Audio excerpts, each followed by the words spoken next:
మాట్లాడండి సార్ ఇక్కడ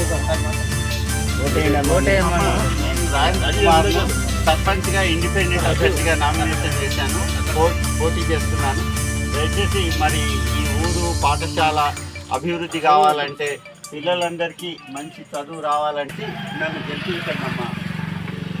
ఓకే.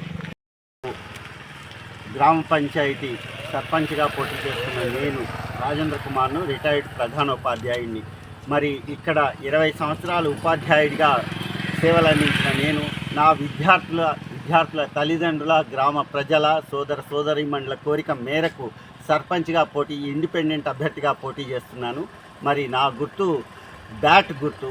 మరి నా విజన్ V4, విద్య, వైద్యం, ఉపాధి, ఉన్నతమైన జీవన విధానం. మరి ఈ గ్రామీణ ప్రాంతాల్లో ఇవి 4 కూడా ప్రజలందరికీ అందుబాటులో కొంతవరకు లేవు కాబట్టి ఈ 4 సౌకర్యాలను నేను పూర్తి చేస్తాననే హామీతో మరి గ్రామ సర్పంచ్ అభ్యర్థిగా నామినేషన్ వేసి బ్యాట్ గుర్తుతో మీ అందరి ముందుకు వచ్చాను. మరి మీ అందరూ కూడా నన్ను బ్యాట్ గుర్తుకు ఓటేసి నన్ను సర్పంచ్గా గెలిపించి గ్రామ సర్వతోముఖాభివృద్ధికి మరి నా ద్వారా సేవలు అందించే అవకాశం కల్పిస్తారని కోరుకుంటూ మీ అందరికీ నమస్సుమాంజలు తెలియజేస్తున్నాను. Thank you.